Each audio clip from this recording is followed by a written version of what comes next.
like she's we good got to go. thumbs Brent, are up. you staying or? I sadly have to dip, but I'll be back. Hey guys, take it away. What's going on, Coach? It's gonna be a fun day. We're gonna be locked in. So I'll be listening, but I'll bounce back in. I'm excited, guys. So how are we? Lock it in. Back at it again. Take it away, guys. All right. Thanks, Brent. We'll see you in a little bit. That's it.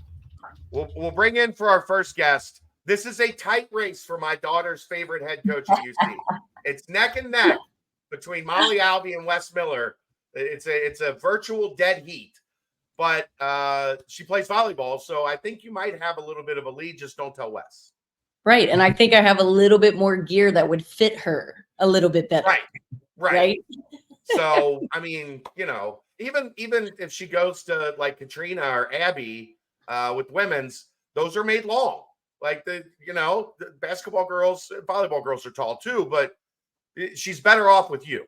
That's right. I mean, I told you, I said, hey, I don't have many people that, the items that I wear once or twice, I don't have many people that I can hand them down to. Kelsey perfectly fits that bill. Coach, welcome in. 513 day. It's an exciting day on campus. Give us the rundown on the off season for the volleyball team and where things are at after season 1 in the Big 12. Season 1 Big 12, we just wrapped up, I guess just 2 or 3 weeks ago. So we get to play an off season as well. In the spring, we have 4 play dates that we get to play. And then we kind of wrap up just before finals. So we had brought a couple of transfers in, and we had with volleyball, it's so odd because, I know coaches that maybe don't have a setter in the spring or only have one outside or one middle. But we had a pretty large roster. So we were able to get some really nice volleyball in the spring. It was fun. Take us through season 1. This league, and from coming to some games and watching, this league was really old last year, and I assume with the transfer portal that will always continue, generally continue to be the case. But take us through year 1 and how things went and what maybe you learned that you're going to be able to use for year 2. Yeah, I think, I love the league. Let me start with that. I love the league. I think at one point we had 5 teams in the top 25, maybe even 5 in the top like 22 and below. And we did the previous year, we went out to BYU. We had a couple of options to go to at least one Big 12 school, non-conference, just to kind of get a look for it. And it turned out that we were actually at BYU when they gave us the season for the first go around. So I think that was a nice little, luckily, like we played into it in a nice way, but it's tough. I think the biggest learning experiences for the players. So every match is a big match. I mean, every single one, but I don't think they would have it any other way. So how do you, we constantly talk about, you can't get fired up for the name on the jersey, right? It doesn't matter who's across the other side of the net. You've got to play. But it's hard not to get fired up for every single jersey that you step up against across the net. And volleyball is just as tough as any of the other sports in the league. And this was funny. I'm sure Wes will laugh about this. We were talking, this has been over a year ago, and just talking about the competitiveness of the conference and who we have to face. He said, Molly, we have to play Kansas. And I said, Wes, we have to play Kansas. It's the same thing on all fronts. So we actually host Kansas back here again. We have yet to go to their place. So we've had them double home years. So this first year and then the second year, we'll get them back here, which I love. Their coach does a great job. And I'm sure they'll be top 25 again. But I think just getting, the players used to understanding that every single night is a dogfight, and such as volleyball. I mean, you could see the parity across the country. It seems like from match 1 in any league to the end of the season, the amount of upsets that everyone's talking about. And wow, how does this happen? There's so many more volleyball players playing, and just some really good volleyball around the country. But this league, by far, we had most teams in the NCAA tournament than any other conference. And Texas obviously was 2-time national champion. So the power of the league is tremendous.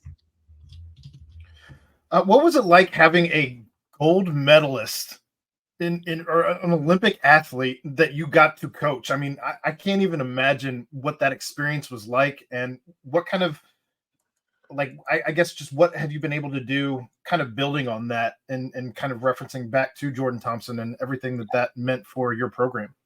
Yeah. It is amazing to watch the evolution of Jordan as a player, as a person. When we recruited her, she was a 3 rotation right side. So she just played the three front row spots, and then she would rotate out. And I think even her 15's year, she didn't even make the top team. She was on the second team.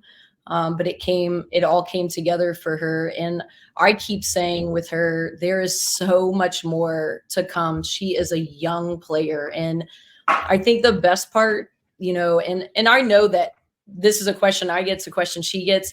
Hey, Jordan or coach, why Cincinnati? We recruited Jordan and she stayed here for her entire career. And I think there's something special that speaks to her as a person.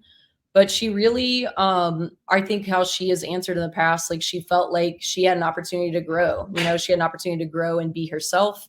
She was able to develop at the pace that she needed where she was just as a person, as a player. And it's unbelievable. And, you talk about now of having her in our gym, we do her a couple years before she got here, and then having her in the gym and watching her.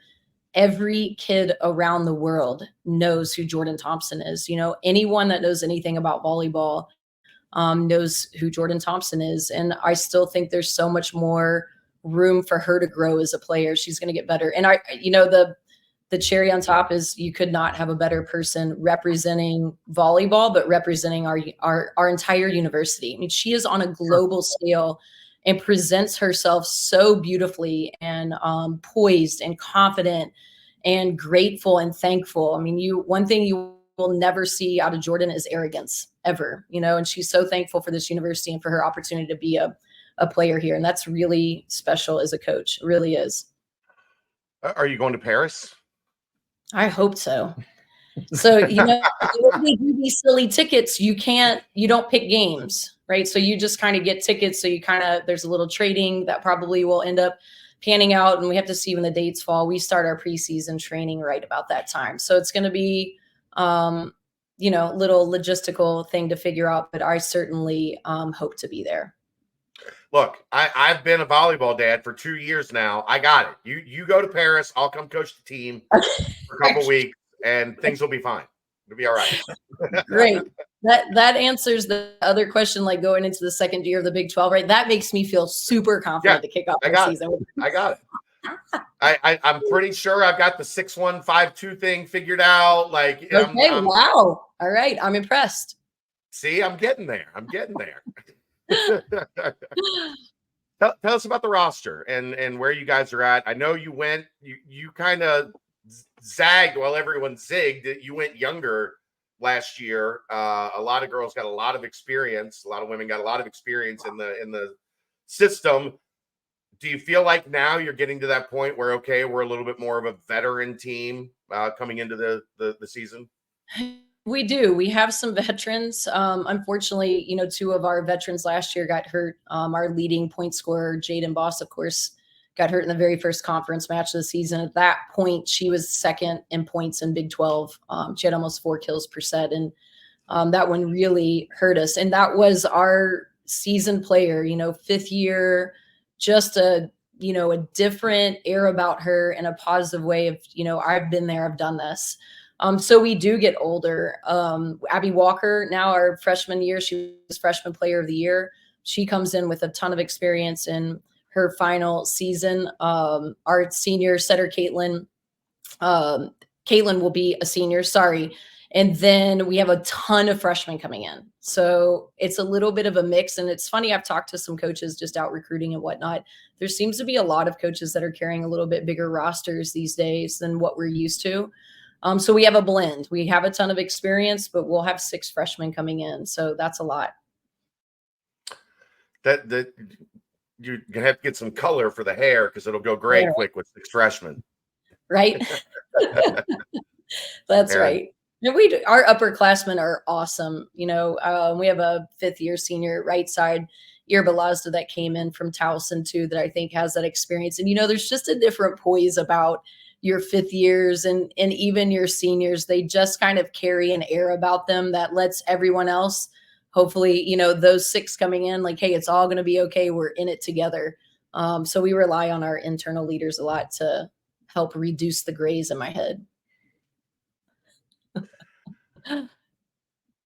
Now, this is Go ahead. Sorry, my bad. this is not your first conference change, right? You were Correct. so I guess what was this conference transition like compared to the last conference transition, and did what you went through previously going to the American make this Yeah. transition easier? That's a really great question. I think the immediate thought that comes to mind, the American was completely new, no history kind of, I'm sure the pieces to the puzzle were well thought out and put together, but a little bit of a grab, with teams being all over that don't necessarily or hadn't in the past had a necessary association with each other. So I think the branding part was something that was a challenge for everyone, each individual institution for the conference. How do we brand this thing? How do we become something? And look, now we're walking into the polar opposite of something that is so historically sound and been around for so many years. I think that part is really cool, right? There's already a brand, and now we get to help be a part of lifting that brand, creating new excitement, bringing our Cincinnati flair to this conference that already has all the roots to it. That part has been incredible. And even, you break that off individually into just a volleyball piece. Volleyball is important to the Big 12, and they mean business in that area. And I think to have those roots and that foundation, it's easy to kind of to step in and then create our own brand off of that, right? So now we have a new kind of Cincinnati volleyball brand because of what the Big 12 brings to the table. So just two totally different experiences, because I think two totally different conferences in that sense. Absolutely. I'm curious about the transfer portal. We've seen in football a lot of guys dropping down and a lot of guys at lower levels moving up. Basketball, that there's some of them moving up, but it seems a lot more like trading between power leagues, guys moving from one, a lot of guys moving from one, staying in the same conference, just going to teams in the same conference. What's been the trend so far on the volleyball side? I think definitely. So we have the 2 portal openings in December when our season ends, and then there's one that's open right now. I think probably there are a lot of opportunities for maybe players that didn't, every school's doing the same thing, so I'd never downplay any program, but maybe finding programs, being able to jump up and play with programs that are a little bit in the national light in a different way, if that makes sense. We have seen that. There's been a little bit of trading, I would say, at the top of the top level, but I definitely have seen some really talented players be able to get some opportunities to play at programs that maybe over a longer period of time have performed at a higher level. And NIL, it's brutal. Mm-hmm. NIL, I know that everybody wants to eat at that trough. Right. How does that continue to evolve for volleyball, other than by when they go to gobearcats.com/Reigns, earmarking their donation to volleyball? How do we get that even farther along to where I'm sure it's somewhat of a factor to where it's even more of a factor? Yeah, we have to keep moving the needle, because it is a fact. Everything that happens, especially within basketball, is immediately going to trickle down to volleyball next. It just is how everything historically has happened. So it will impact us. And I actually jokingly messaged with a colleague who's in a different conference, but at a very high level, what's her secret, because she keeps snagging some people off the portal.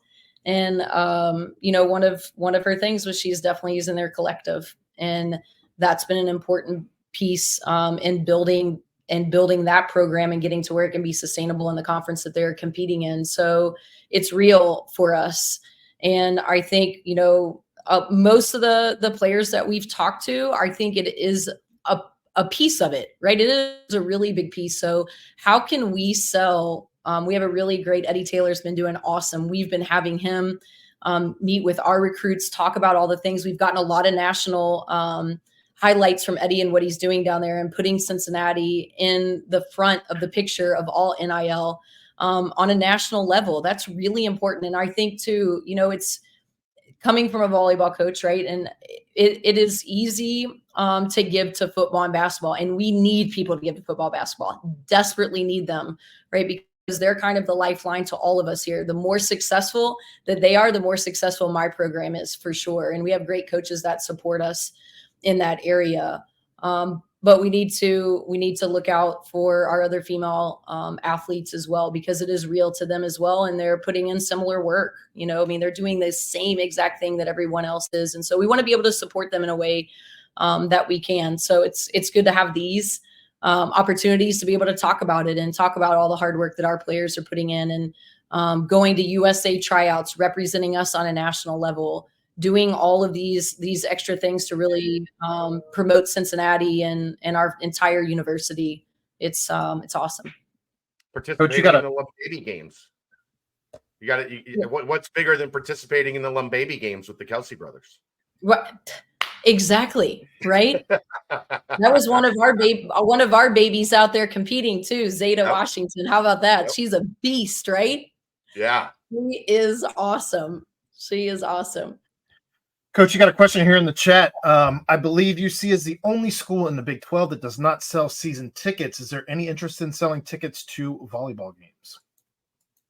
Yes, absolutely. And I think we'll move that way. Really, the reason too that we're here is, if you remember, we were all off campus there 2016 and 2017 while we got this beautiful arena next door, which is just, by the way, we get more coaches.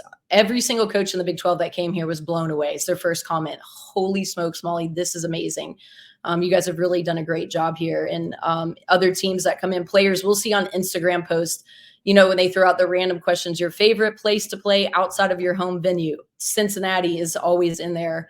Jaden Boss, when she came here, we asked her about that, and she said, oh my gosh, Cincinnati by far in my entire collegiate career is my favorite place to play.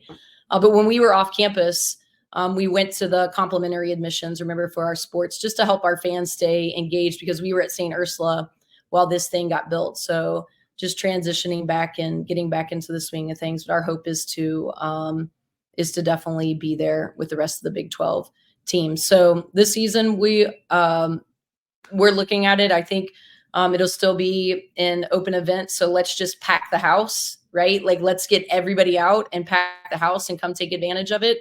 And then we can keep supporting even more when we get back on the tickets. But we'll see. We're working through that. Thanks for that question. And I think as the season wore on and as people understood the level of play they were going to see in the Big 12, the crowds got bigger. Yeah, and absolutely. That was a big part. And then Kentucky coming in a couple of weeks ago, unfortunately, there was a lot of blue in there, but that crowd was outstanding. Yeah, the crowd was amazing. I mean, we had over a couple thousand people just for a spring scrimmage. So I'm from Louisville, so I know right across that river, you just trip across it, there's all kinds of blue over there. So it's kind of hard to prevent that, but it's good to get I think they knew too, right? Like, this is going to be great volleyball. And we had a bunch of kids between the two teams all in the area, which was awesome. So I'm glad Coach Skinner came up to play us. It was an unbelievable atmosphere. I agree with you, Chad. It was so cool. Did you play for Mava or Kiva? Kiva. See? Mm-hmm. See? Look at me. Look at you. I'm picking up the link. I'm figuring it out. Definitely picking up lingo. Love it. All right. Well, we greatly appreciate you popping in and joining us, and we need to have you on before the season starts. Awesome. On one of our regular shows, and we'll give everybody a preview, and you and I will talk about things that they don't understand. I absolutely love that. I'm very good at translating, so I can talk about that stuff too. See, here's the thing. I'm just learning all this, so I want to talk in a language that nobody else knows because I've just learned the language. Right. You're in now. Right. I'm in. I love it. Thank you so much for having me. I really do appreciate it. This is a great platform to be on, and happy to be here. Any other shameless plugs you want to drop before you do get out? Yeah, I think you got to come out and see us, right? Volleyball matches. So, hey, the question was just asked. They're free. You've got to come out. We're the same exact schedule as football. So we'll start at the end of August, and then we'll play all the way through December. So right here in Fifth Third Arena, we put down a beautiful floor, and we have some unbelievable athletes. We just had our highest touch ever in the gym. One of our players touched 10-7 multiple times. That's pretty high. I can't get that. You know that lingo? Is that fair enough translation for volleyball? 10-7 is unbelievable. That's like two So Chads. So she's 7. She's 7 inches above that rim. So we have some high flyers, and they are really incredible to watch. So I think the best part about volleyball, even if you don't know a thing, unlike Chad now, if you know nothing about volleyball, you can come out and watch this sport and be completely engrossed in the first 5 minutes. It's really incredible. It's a lot of fun. I will say I'm really happy this is the sport Kelsey picked, because it is entertaining to watch. It's fun to watch, and the action keeps moving. And I've really enjoyed now getting into the volleyball culture. So are there camp openings? Do you want to throw a camp? I know you're close to full. Yeah, I think they sold out. The camp sold out in like 2 weeks. So we, if you want camp for next year, be ready sitting around in February to click on, because the camps do go pretty fast, and our players are all involved. So they are a big selling piece of that. All right. Well, thank you, Molly. Much appreciated. And I will see you around campus soon. Awesome. All right. You all have a good day. Thanks, Molly. See ya. Bye. There you go. Guest number 1.